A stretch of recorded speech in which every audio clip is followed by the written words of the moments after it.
सबों को जोहार तिसिंग अन हो भाषा काजीतन को ओंडो वारंग चिति पढ़ाओ तन को नीना तो चिलकते विवाद बायो तना को बाईतिया को कोशिश तने इन बारे में जानकारी माबू है। वारंग चिति लिपि पढ़ने वाले लोग अपने को बहुत बड़ा गुरु ज्ञानी मानकर जब भी किसी से बात करते हैं तो आपे दो कापे अदा न बोलकर हो भाषा बोलने वाले हो समाज के लोगों को नीचा दिखाने का काम कर रहे हैं।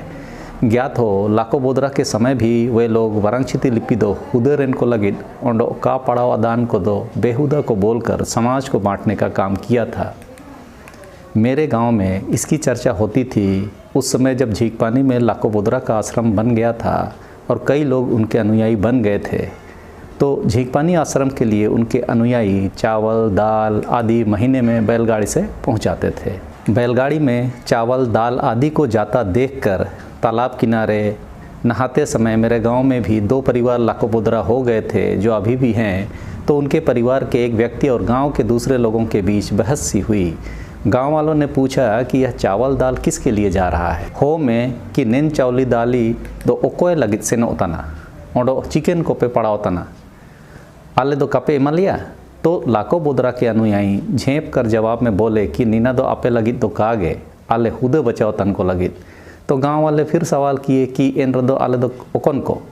इतने में लाको बोदरा कनी कुरकुर तबो तना ओडो एन कुरकुर लोते काजी किडाची नेन पड़ाओ दो आपे लगित दो कागे आले लगित तने आले दो हुदे बचाओ तन को आपे दो बेहुदा को। इस तरह से आपसी बहस के इस किस्से से यह चर्चा का विषय बन गया और इसे लाको बोदरा ने भी साथ देकर हो समाज को हुदा और बेहुदा में बांटने का काम ही किया। यह उस समय चर्चा थी कि कई अमीर टाइप के लोग मेहनत से बचने के लिए भी लाको बोदरा हो रहे थे। चूँकि ऐसे फ्री में चावल दाल मिल जाता है और अनुयायी मेहनत मजदूरी करके झीकपानी आश्रम के लिए चावल दाल दे रहे थे। उस समय खाना बनाते समय लाको बोदरा के अनुयायी एक मुट्ठी झीकपानी आश्रम में बिना मेहनत के आराम फरमोश लोगों के लिए दान करते थे।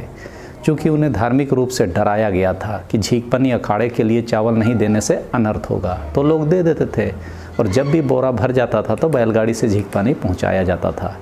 तो कई लोग उस चक्कर में लाको बोदरा के अनुयायी हुए कि फ्री में खाने को मिलेगा। मेरे गांव बिरुआ टोंटो का दिवरी भी लाको बोदरा हो गया था, तो उसे दिवरी से निष्कासित कर दिया गया और नया दिवरी बनाया गया। अब यहाँ एक सवाल उठता है कि यदि लाको बोदरा लोग हो समाज के ही होते तो गाँव वालों ने उन्हें क्यों हटाया। यह घटना भी साबित कर रहा है कि लाको बोदरा लोग हो समाज के नहीं हैं। हो समाज में ही रहते तो हटाने की आवश्यकता नहीं होती। खैर, यह सवाल मैं आपके लिए छोड़े जा रहा हूँ। अब मैं अपने मूल विषय पर आ रहा हूँ कि भाषा को सीखने समझने के लिए किसी लिपि की आवश्यकता नहीं होती है। लेकिन लाको बोदरा ने ब्राह्मी लिपि से बनाई गई अपनी लिपि वारंगचिति के लिए यह धारणा बनाने की कोशिश की कि लिपि के बिना भाषा को नहीं सीखा जा सकता। जबकि हो मुंडा और संथाल में लिपियां हालिया दिनों में अपनाई गई है। उसके पहले हजारों वर्षों तक आदिवासी अपनी भाषा को बोलकर ही जिंदा रखे हुए हैं और रख रहे हैं, बिना किसी लिपि के और बिना किसी व्याकरण के। कभी भाषा खतरे में नहीं रही। लेकिन लाको बोदरा ने यह बात स्थापित करने की कोशिश में कि लिपि के बिना भाषा की कल्पना नहीं की जा सकती, में कई गैर जरूरी तर्कों से अपने अनुयायियों को लुभाने की कोशिश की। सीधा होरा सुसार अखाड़ा के नेतृत्व में जिस लिपि को पारित किया गया उसमें 31 अक्षर थे। ओंग उसका हिस्सा नहीं था। वहाँ पर भी यह मुद्दा रहा था कि जिस तरह लाको बोदरा अक्षर ज्ञान को धर्म से जोड़ कर देखते हैं वह स्वीकार्य नहीं है।